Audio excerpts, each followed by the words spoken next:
Double Game Week 33 is going to be massive. My bench boost is active and I've got 13 Double Game Week players. This could be a season-changing game week for me, but there are problems. Do I sell single game week players like Bruno Fernandes and Jarrod Bowen?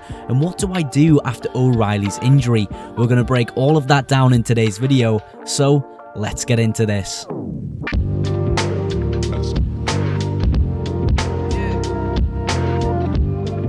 Welcome back to the FPL Mugs YouTube channel and welcome to today's transfer plans video for the biggest double game week of the season, Double Game Week 33. Of course, my bench boost is active this game week with 13 double game week players, and my team is pretty much exactly where I want it to be, but there are some problems. Do I sell single game week players like Bruno Fernandes and Jarrod Bowen, and what do I do after O'Reilly's injury? If you do enjoy this type of content, please do me a favor, hit subscribe, drop a like. It really does support the channel. We're quickly going to review how we did in Game Week 33 with this wildcard team you can see on screen and talk about some of the talking points from the game week. It would be rude not to speak about them first. Bruno Fernandes is my captain, still yet to play. He plays this evening against Leeds at 8 PM. And of course, Calvert-Lewin will join him up front in my team there. They could turn this green arrow even greener. But so far, here's some of the players that make my green arrow pretty good this game week. Jarrod Bowen, number one on this list. Now, it was a pretty big talking point on Friday's deadline stream. Why have I went with Jarrod Bowen over someone like João Pedro, who has the double in 33? Am I booking in a transfer for myself for the double game week? My answer to that question repeatedly in that deadline stream was I seen the upside in the Wolves at home fixture, so I'm going Jarrod Bowen. We went with them, 14 points. Big total for him in the game week, but now we are still left with that problem that a lot of people were raising on the deadline stream, and rightly so. Do I actually sell him this game week? We'll have a look at it in more detail in the next section when we cover the full squad, but that's still burning a hole in my mind. O'Reilly, a big part of this green arrow as well, 14 points, but sadly is injured, it seems. It doesn't look really great for the double game week in 33. Maybe he plays one of the fixtures, maybe he plays none. We really don't know at this current point in time. Even in the post-match interview, it doesn't seem like anyone's asked Pep Guardiola what's going on with O'Reilly, which is a real shame. I would have loved some information, but we will get it later in the week. So I would hold fire personally on all of your transfers for O'Reilly out early in the week. Some of the sort of disappointments of the game week, I think a big one here actually is Matoma from Brighton. I expected him fully to start. I was convinced almost. I did not expect Minte to be on the left.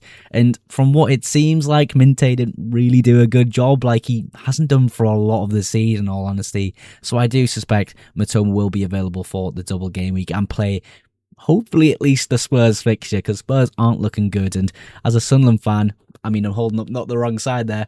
As a Sunderland fan, Spurs are pretty bad. So yeah, hopefully he's available for that fixture.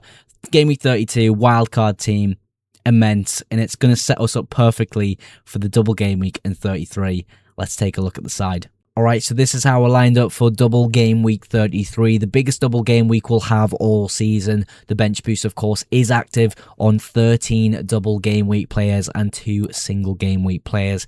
This genuinely could be a season-changing game week for a lot of FPL managers, and I think it could be the case with my team.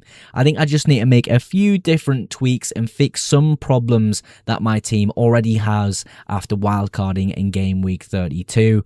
Now, some of them will be O'Reilly. If he's injured, what am I going to do with this? Am I going to go the safe route or the differential route? And of course, the single game week players of Bowen and Bruno Fernandes. What do I do with them? Do I transfer them to double game week players? And it's mainly Jarrod Bowen. Does he turn into João Pedro for double game week 33? And of course, we're going to talk about my team overall as well. So firstly, with O'Reilly's situation, what on earth do we do with him? Because the way my team's set up, I can only pick a double game week player from Manchester City, Chelsea or Burnley because of the triple ups I already have. So I think there's realistically two ways you could go with this. Firstly, I think Mark Gahey is the safest option here. I can afford him just about, 0.1 in the bank. He's the most reliable City defender on my eyes from a minutes standpoint to move to. So he would be my number one option here. Really safe one if O'Reilly is out. It's not the case you can kind of just bench O'Reilly this week on my strategy, because I want all 15 players of my squad to play as many minutes as humanly possible. Now, the other slightly more differential move I could make is Matheus Nunes. Again, very great for minutes, but I would be short a little bit of money on this move here. How could I possibly fix it? I think going away from Matoma into a different Brighton midfielder could fix things, going down in price, of course. Maybe selling Jarrod Bowen and going for someone else. That just doesn't seem too optimal. So I think, again, the safest route for me is to go O'Reilly into Mark Gahey. I think that solves a lot of problems. But right now, we just don't know what's happening with O'Reilly. I'm going to assume he's going to play. Hopefully, Pep tells us a lot more later in the game week. So the next problem is single game week players. With the bench boost being active in a double game week, I need to be as optimal as possible going for double game week players, right? Maybe not. And there is a bit more of a long-winded explanation to this, so I will try be quick and insightful with this section here. Jarrod Bowen, yes, easily could be João Pedro this game week. I get an extra fixture with João Pedro, but as I've said in the past with this strategy, I'm just not too keen on Chelsea assets. The only reason Palmer's in there, he takes penalties. You can fully see why he's part of the squad, especially with the extra money available with this team. I just feel as though West Ham, now pushing out of the relegation zone, having this momentum after a brilliant fixture against Wolves, against Crystal Palace away from home, I can genuinely see Jarrod Bowen coming close to João Pedro's score for game week 33. The better reason to give to why I think I could keep Bowen this game week is to actually fast forward a few game weeks. I'm going to need transfers spare for potential other double game weeks. And the one I'm talking about mainly here is with Crystal Palace and Manchester City. I'm already going to have triple City. I need triple Crystal Palace to be the most efficient manager I see me being. So let's move forward here. If I save a transfer in this week, I'm going to give myself, of course, a free hit in this week. The team isn't complete yet. I'm just not thinking about it too much right now. Game week 35. I think there's an opportunity here to maybe get rid of Bruno Fernandes, buy Bukayo Saka and captain him. We'll see, of course, what happens with Bukayo Saka if he's going to be back. But the main thing I need to do is, of course, save my transfers for this game week here.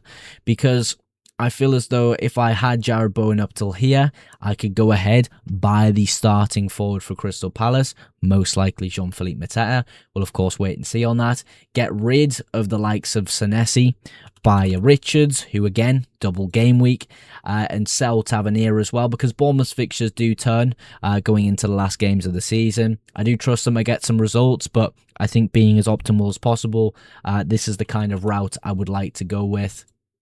There we go. As many double game week players as humanly possible in for double game week 36. That's why I need a few free transfers. For the free transfers in this week to triple up on Palace. For the transfer potentially in this week of going Bukayo Saka and captaining him. So yeah, I think I need as many transfers as possible available for the back end of the season, and then possibly making 2 extra transfers in game week 38 when things are a bit clearer with what's going on in the Premier League. There's a lot of different routes we can go with the team. We're going to kind of talk about things more generally now. Goodmanson's injury, that's a problem that hopefully we get an answer to tonight. I suspect he will start against Manchester United this evening. Of course, he's benched in my team anyway for game week 32, so it doesn't matter too much about his score. But I love the fact he's quite attacking for Leeds when he plays. Wolves at home, Bournemouth away feel like really good fixtures. Matoma, on the other hand, minutes-wise, maybe it was a good thing in Game Week 32 he didn't start. It kind of exposed Minte as being a subpar winger for Brighton. And Tottenham away, Chelsea at home. If Matoma starts at least that Spurs fixture, which I do think he will, that could be a brilliant upside sort of play for a Matoma owner. Spurs look crap. They really, really do. Chelsea don't look too good either, and having them at home could be really good. It's just a little bit of a worry about him possibly not starting both of these games. So maybe there's a move there. Perhaps even O'Reilly could go to a Chelsea defender and Matoma could go to a Ryan Cherki. I just don't think long-term going into the end of the season, Cherki's a really viable option. So across the board, Haaland's captain. Really no moves planned immediately, but the most likely outcome if O'Reilly is injured and not available for this double game week would be Mark Guéhi or Matheus Nunes. I would just have to make an extra transfer to be able to afford a Matheus Nunes, possibly a downgrade on Matoma to a Pascal Gross, a Jack Hinchelwood, somebody like that in my team. But that is how we're lined up for double game week 33 with Bench Boost active. Just to quickly outro today's video, of course, if you did enjoy it, make sure you have dropped a like, and if you're not yet subscribed to the channel, make sure you click subscribe for future FPL videos and FPL streams. But that is everything for today's video. Thank you again so much for watching, and I will catch you in the next one. Bye for now.